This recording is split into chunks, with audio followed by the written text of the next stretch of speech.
following your schedule is just another form of discipline. People that are undisciplined have no freedom because they're very reactive and they're a slave to what comes along their way.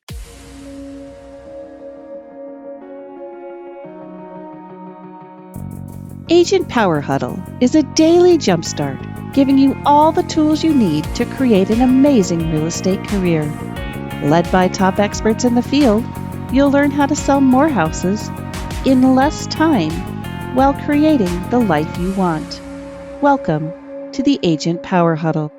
Good morning, guys. We are here with Agent Power Huddle. My name is Jesse Zagorsky, one of your regular hosts of Agent Power Huddle. And we've got a guest today who's probably going to do most of the talking because he's an incredible agent, incredible human being. He's what we call an icon agent here at eXp Realty, which means he sells a lot of houses. And I had the pleasure of meeting Justin Jurcak in San Diego last year, but he typically lives in Ohio. So Justin, why don't you say hello to everybody, tell people where you live, and then we'll talk about what our topic is for the day.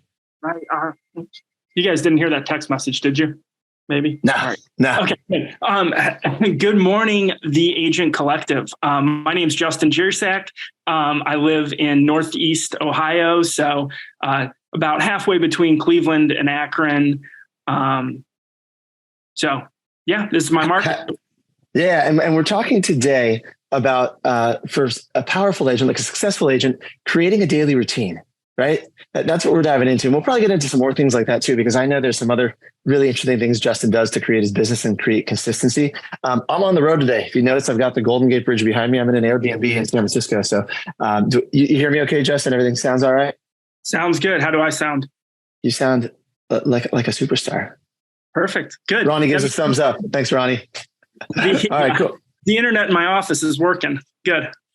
Nice. So tell everybody first, just to give some context, how long have you been in the business and roughly like how many homes are you selling a year? Okay. So actually I have my anniversary of getting my real estate license was August 1st, 2013. So 10 years and 2 weeks as of today. I sell, the last 3 years, I feel like I've been doing the real estate business at a high level. As a solo agent, I did in 2020, 2021 and 2022, each year, at least 40 homes and average about 10 million a year. That's a lot of homes, Justin. Just so you know, like depending on where you are in the country, you're like 10 million, you're like, that's decent volume. Like everyone will agree. But when you hear how many homes it takes, that's 40 homes, right? That's a lot of sales. And you're not a team. You don't have a bunch of other agents. It's you selling these houses, correct? So it's me, a transaction coordinator. And then I have a part-time marketing assistant and a couple of agents that I will outsource showings to, or like sit at home inspections, final walkthroughs. So some things like that. But for the most part, all the heavy lifting I do myself. Well, I mean, so you do have some leverage, and we'll probably get into talking about that. So you have a little bit, but it's not when people think of a team structure, it's not the traditional team. I mean, you are the agent, and we should absolutely acknowledge your transaction coordinator. I didn't mean to leave her out, by the way, because he has a deep connection to his transaction coordinator. Correct, Justin? Yeah, I'm married to her. So we do want to acknowledge that as well. All right, cool. So I know she's an integral part of that. Yeah, and it's not like I just brought my wife on to be my transaction coordinator. Before we were married, she had her own transaction coordinator business. So it's a serious operation that she runs, and she handles. She probably processes about 40 to 50 transactions a month. So she knows what she's doing. It was almost the opposite. Instead of you bringing on your transaction coordinator, you decided to marry your TC. Pretty much. Yeah. Yeah. So first tip for anyone who wants a really high level business is just marry your transaction coordinator. That's right. It makes it tough for her to quit. All right. We got at least a couple of people that are smiling at that one. So let's dive in now in terms of creating your schedule, Justin. Did you always have you're selling 40 homes a year. Did you always have the same schedule for the last 10 years, or did it evolve over time? No, it evolved. Okay. Well, walk me through it kind of from where it started and what it turned into. Well, it started with no schedule at all. I kind of was, I guess, capable enough of just for a long time in my career, probably the first 6-7 years of just shooting from the hip and just, wake up whenever I felt like it, jump into work, get the work done, and be very reactive. It evolved kind of out of necessity.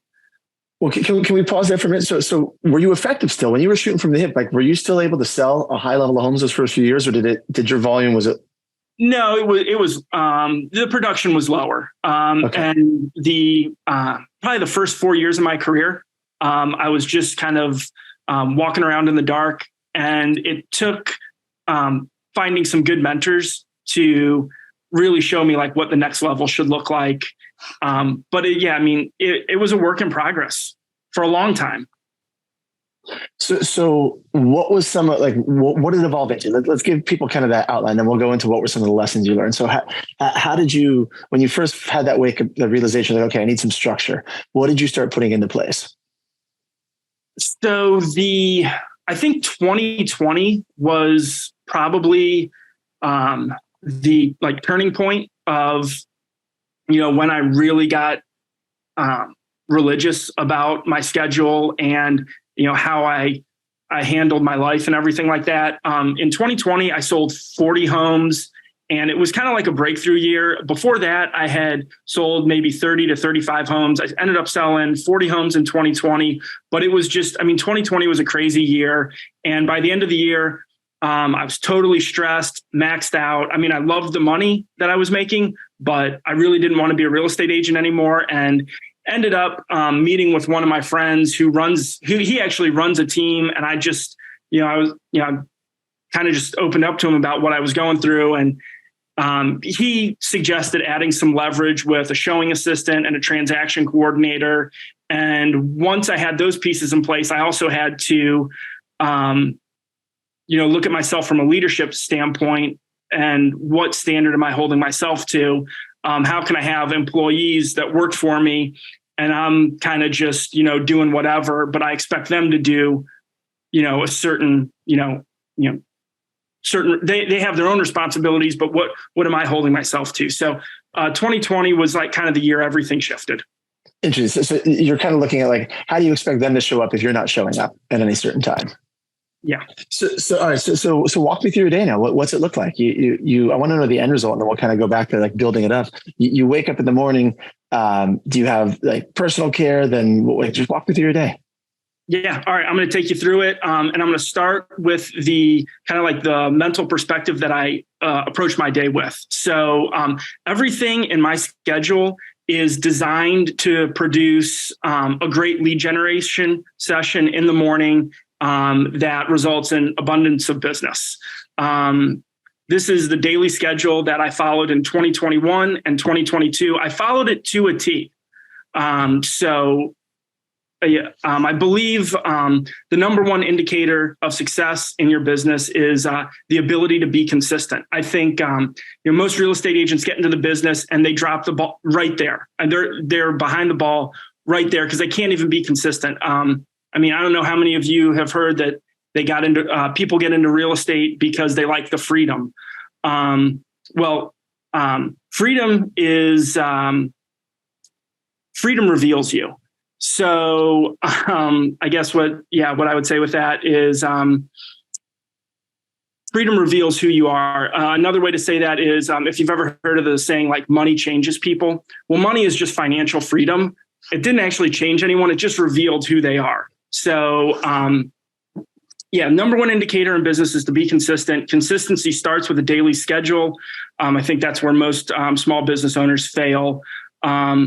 Most real estate agents, you have small business owners that, have their shop open from like 9 to 5, but real estate agents technically are open 24/7, right? So time management is crucial to operate efficiently. The first thing that you can do as a real estate agent and your lifestyle and your daily schedule is get up at the same time every day. Most real estate agents don't even get up at the same time every day. So that was a big thing for me. And I'm not talking about like, oh, you have to get up at like 4:30 or just you're like, some of those coaches can just get like, it almost feels like too much, right? But whatever. It doesn't matter. Even if it's 7 or 8 o'clock, it's still just get up at the same time. Correct. Yeah. It doesn't have to be super early. Like for me and the schedule that I'm about to get into, it was 5:30. It was a little bit of a challenge, but it wasn't like, it wasn't oppressive. but whatever works for you, just do it the same day, consistency day in and day out. So let's see. So the schedule that I'm going to show you is really just from when I wake up to noon. It's basically just my morning. So if you think that if you can just control your morning, then you can control the rest of your day. But if you get off to a chaotic start, the rest of your day is going to be chaotic. So, and the morning is when you can really work on like your own like development. You work on yourself. Yourself is more important than whatever your clients have going on, because if you're not 100% for yourself, you can't be 100% for your clients. So that's why I put like so much emphasis on the morning schedule. It's simple, but it's not easy. I think we've all heard that. And then I'll just plug a quick like book recommendation. And this is kind of where once I read this book, a lot of like my daily schedule started to flow from this mentality. But it is, let's see, The 12-Week Year by Brian Moran, I think. Yeah. Yeah. I have it here in my notes. Yeah. So the premise of that book is to every 12 weeks, you're doing like short sprints versus like a yearly marathon. So set a goal for 12 weeks, not annual. So my goal during my schedule was to hit this schedule 12 weeks in a row. And then on the 13th week, you can let up a little bit and then get back into it and go for another sprint. It's a lot easier to achieve short-term goals than long-term goals. But those short-term goals will add up to your long-term goal. And, a mentor of yours, and not that I know him as well as you do, but Brent Gove, you hear what he says is the magic is in the motion, right? So get up, do what you're supposed to do. And it doesn't have to be super high level stuff, but just be consistent with a few basic activities. Yeah. All right. Oh, I think I was just going to say that also, Justin, it's funny. So some people listening to this might be the first time they're hearing about 12-week year, right? Some people, I saw some smiles as you said that, like, it's because some of the people here I know are fairly consistent. It's interesting because when you hear the same things over and over from successful people saying, this is what I do, this is what created success for me, it success leaves clues. And you start to see this pattern. You're like, okay, I probably should be paying attention to this, right? Like even like, oh, I need, like, I just reminded me, I need to go back to my 12-week year. It's a fantastic book. It really is. Anyway, continue on with your day. I just wanted to point that out. All right. So I'm going to jump into the schedule here and give me a minute to kind of get through it. Because everything I do is, again, it's designed to lead up to a phenomenal lead generation session that'll produce, an abundance of business. So like I said, my day was, I would start at 5:30 in the morning, wake up, and grab a cup of coffee. So again, we said that most real estate agents can't be consistent. A good way to consistently wake up at the same time every morning is set an alarm clock. And your alarm clock should not be on your phone, and the alarm clock should not be next to your bed. The alarm clock should be in your kitchen next to your coffee maker. This is true. So I actually got a decent coffee maker where it just kind of like instantly like one cup. It can do like an espresso, it can do a regular cup of coffee. So what I would do is I had the alarm clock right next to the coffee maker. It would go off at 5:30. I'd run over there, double shot of espresso, hit that. And then from 5:30 to 5:50, I'd kind of wake myself up, ease into the day, enjoy the coffee. And then at 5:50, I would leave for the gym. My gym's about 10 minutes away. So at 6 o'clock, I would get to the gym and do my workout. The workout usually lasts about 45 to 50 minutes. Again, kind of back to what Brent Gove says is an object in motion stays in motion. So you get up, you go to the gym. That's what's going to give you energy for the entire day. And you don't have to have an amazing workout every day. Some days it's just about just be there. I mean, if you're not feeling it one day, just do like 25 minutes on the bike and listen to like a podcast or whatever. You don't have to get crazy. So then at 6:50, I'd head home, get home at 7 a.m. I'd have a protein shake, watch the news, check Twitter, any distractions that are going to come up that I'm naturally gonna, like social media. I think we're all to some level addicted to it. So just try and all right, let's get a hit of social media and get it out of our system. So from 7 to 7:30, protein shake, and just kind of, and if you're going to eat anything, like keep the food intake light during the morning, because you don't want anything that's going to weigh you down. You want to just continue on with your schedule.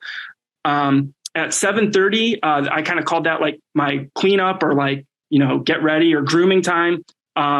It would be part of that. And Jesse actually just just saw like a YouTube video of you talking about this. So it's kind of coincidental, but you should not take a hot shower in the morning. Take a medium temperature shower. And if you can knock it down to a cold shower for like 2-3 minutes, sometimes get a little crazy and go the whole shower as a cold shower, that is just going to give you like a jolt of adrenaline. I mean, it's just as good as a cup of coffee. Also, what that's going to do is going to build your mental toughness. And it is most likely a cold shower, or at least turning the shower cold for a few minutes, is most likely going to be the hardest part of your day. So if you think if while that cold water is hitting you, you can tell yourself, my clients can do nothing to me that is more painful than this, then basically you're already, I mean, what do you have to be scared of? Like, there should be like, you shouldn't be afraid of the phone. You shouldn't be afraid of door knocking. You shouldn't be afraid of anything, because you've already put yourself through an incredible amount of pain and you've made it. You've won right there. So 7:30 to 8 is the kind of the get ready part of the day. 8 a.m. to 8:30, I do gratitude, breath work, and prayer. Kind of could be any variation of those, but good thing about gratitude is produces an abundance mindset. You think of the things that you have, not the things that you lack, and that'll create more of what you want. Breath work is that's a pretty interesting concept that you probably do a whole nother podcast on, but it helps with and then I guess all of it, funny enough, Justin, is really to help with my EQ, is my IQ. EQ is your emotional quotient. So many people focus. Are you still getting me there? It said my internet was unstable. Your picture froze, but the audio came through just fine. The funny thing is, I was saying, actually, I don't think you could hear me. We actually do have a whole Agent Power Huddle on breathwork. If anyone wants to go deep, we got a full 30 minutes. If you just go to YouTube and search for Agent Power Huddle and breathwork, or go to our site, you'll find it there. But yeah, anyway, continue though. You were talking about EQ. Yeah. Breathwork, life-changing stuff. But EQ versus IQ, so many people focus on like the IQ, your intelligence quotient, and like how smart people are. But your emotional quotient will take you much further in life. And nobody practices. It's like, I guess you want to talk about like a hidden secret. Like that is, that's big. Also goes along with life is 10% of what happens to you and 90% of how you react to it. So your responsibility in life is to be response-able. Okay. I guess I'll just leave it at that. I mean, that should be like kind of self-evident, right? Then we move on to the 8:30 time slot. From 8:30 to 9:30 is busy work. So anything that I don't want interrupting my lead gen time slot, I have to get done now. So that's deals, anything that I need to get done with my transaction coordinator, text and email follow-up, all gets done from 8:30 to 9:30. The 9:30 time slot is the lead generation time slot. So back to the 12-week year, in 2021 and 2022, my lead generation goal, and I did a lot of my lead generation is geo leads, and a lot of it through cold calling. So if I have a listing coming on somewhere, or I just sold a home somewhere, I'll call the neighborhood. I'll ask them, or I'll lead with a piece of value, let them know that a home came on the market or a home just sold, and then really just see what I can do for other people. Try and come with like a service mindset versus like a sales mindset. Makes the calls a lot easier. But my goal was to do 200 dials a day. That usually resulted in 20 real estate conversations. And 5 of those conversations would lead to somebody giving me their email address so I could, follow up with them with my weekly newsletter. And then out of those 200 dials, 20 conversations, you probably pick up a listing lead, which everything is done. Everything in my business is done to generate listing leads, because that's where the leverage is at. And what I classify as a listing lead is someone who's going to move in the next 1 to 5 years. So I know that may seem like a wide, kind of like a wide time frame, but in 5 years from like a house is not going to get up and move. So if I can lightly follow up, a few years down the line, in 5 years from now, I'm going to want that listing. So, I mean, I put it in the CRM. I think that plays into your consistency, right? This is something that when you commit to this, like it goes to the same idea. It doesn't matter if it's 1 year or 5 years. You're just building the pipeline. You're just being consistent, and year over year, your business continues to scale up. Exactly. Yeah. Compound effect. Okay. I have to ask you one quick question while I'm jumping in. You said you do from, I forget the exact times, 8:30 to 9:30, or 9 to 9:30. There's some time in there that you said you work with your TC, anything that needs adjustment. Normally I hear coaches and trainers talking about, I do my prospecting first before anything else. Like, do you find it easier to do when you work on the whatever has to happen first, you get it out of the way, so you kind of feel like you scratch that itch as an agent, like, okay, I've taken care of it. Is that why you do it in that order? Exactly. Yeah. I have like a dyslexic mind where like I'll start thinking about different things and it'll take me away. Everything that I'm trying to do is just clear the slate for just lead generation only. Because when I hit lead generation, there can't be any distractions with that. And if I see text messages coming through from clients that, had something that needed to be addressed yesterday or whatever, I mean, I got to get that cleared out because my head I just don't think that way. I don't like distractions. So I think most agents are like you. I mean, I think that's a really interesting thing because I always hear these coaches say, do your prospecting first. And but people struggle with fighting against all those inbound notifications and things from yesterday. So I guess my question then becomes, how do you create a hard stop in the time when you don't let those things start to expand to take over your day, where you spend your whole day morning putting out fires then, and you feel productive, but 3 hours go by and you're like, I really didn't do anything. But how do you personally handle that? There's only a few things that are super important in there's no emergencies in real estate. So if there's anything that's like pressing, okay, I get that. I knock that out of the way. But like I don't take appointments during the morning, or at least when I was following the schedule to a T, I didn't take appointments during the morning. If it was a listing appointment, it was afternoon or evening. If it was a showing and they had to absolutely see a house in the morning, I sent another agent to show them the home. But yeah, I mean, you just got to hit the most pressing things so they're not a distraction when you do your lead gen. Now, I would say that I pretty much do my lead gen before anything else because I don't take appointments in the morning and I don't do anything else really before that. Just the busy work time slot is just so I'm not being interrupted during my lead gen. Yeah. Yeah, no, it makes total sense. When you explain it like that, you're just trying to clear your brain, whether you are diagnosable ADD or not ADHD, right? Now, most agents, if they're not diagnosed that way, they probably feel like they are, right? But it's just, you're clearing out distractions. Yeah, exactly. You got to clear out distractions. So that's the mindset behind just anything that's pressing, get that out of the way. But then, I love it.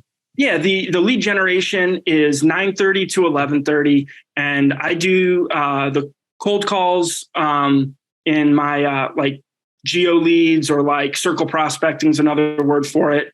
And really just I'm really just trying to, I mean, real estate's a contact sport. So I'm trying to make as many contacts as possible.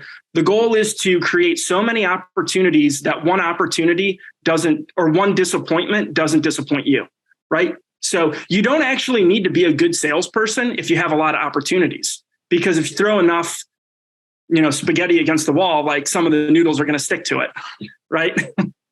Then 11:30, I end my lead generation session. I do from 11:30 to noon.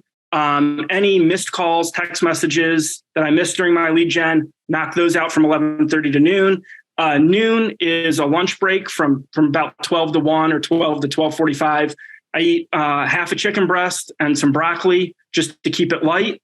And then if you get to your lunch break, if you get to noon and you have followed this schedule to a T, you've already accomplished more than 99% of your competition. And at that point, I really don't care where your day goes. I mean, if you have followed that to a T, you've done enough. You've done enough. The afternoons and evenings, you can take your appointments. If you don't have any appointments, go do whatever you want for the rest of the day. I mean, some people say, yeah, okay, you do like social media or something in the afternoon. But I think if you can follow that schedule and you get to noon, you've won the day. I love that. I love that you give yourself some freedom in there to do things. I don't know. There's certain things you say that I can hear why you're able to be consistent with this. Whereas I've heard some schedules that seem a lot harder to be consistent with. It's just a shorter block of your day. And if you do that, then you've won the day. If you can just I'm not asking you to do anything crazy, just consistently do things that you know you can achieve. Like when I first started with the lead generation, it was only 30 minutes a day. Then I built it to an hour, and then I built it to 2 hours. And the 2 hours is enough. Like if you're really working during those 2 hours, that's all you have to, that's all you need to run your real estate business. And then the rest of the time's yours. I love it. All right. We got about 5 minutes left to the bottom of the hour. If anyone who's on here has questions for Justin or things they want to talk about on the lead gen side or anything, I know he's got plenty more he can cover, and I got things. I just want to see if anyone's got things they want to ask him about it. Oh, he's an open book. Yeah. All right. So I've got a question. No one's unmuting. I've got a question. I have always heard that when I was early on in my career, I heard the trainers say, there's a freedom in following a schedule. And I was like, you're crazy. What are you talking about? I don't want to be locked in a schedule. And then one day in my career, something clicked. I'm like, oh, there is a free, like, I get it. Do you find that also that there's a freedom to when you follow the schedule? So tell me more, tell me how that works for you. Yeah, basically, there's discipline creates freedom. So following your schedule is just another form of discipline. People that are undisciplined have no freedom because they're very reactive and they're a slave to what comes along their way. But if you're intentional and you're disciplined, then you get the things done that you need done. And that's what generates the freedom. But it's so interesting, Justin. I bet anybody listening to this, right? If you didn't hear the beginning about how many homes a year Justin sells, and you just listen to him talk, and then later at the end I said, yeah, Justin sells, by himself 40 homes a year. Would you be surprised? Like not at all, right? Like it totally, you can see these again, success leaves clues. So in the last couple of minutes we have here, I just want to know a little bit about the leverage you're employing. You said you don't have a team, but you do have some agents, right, that do some showings for you.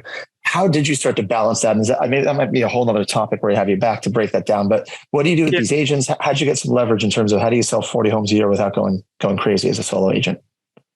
Yeah. So, the agents, these are not like agents on my team. There is no commission split or anything with them, but I do pay them hourly. And typically, these are busy work activities. So showings, sit at home inspections, do final walkthroughs, nothing that you need like a high, level of experience, or you don't need to be a top performer to do these activities. In fact, there's a huge influx of new agents every year coming into the business that are looking for work, that aren't busy, and they would be happy to go, for $25 an hour or whatever it is, $50 a showing, whatever you come up with. By outsourcing that work, you can, one, be more in control of your schedule, and two, do the higher value activities that really lead to, the production and the listings.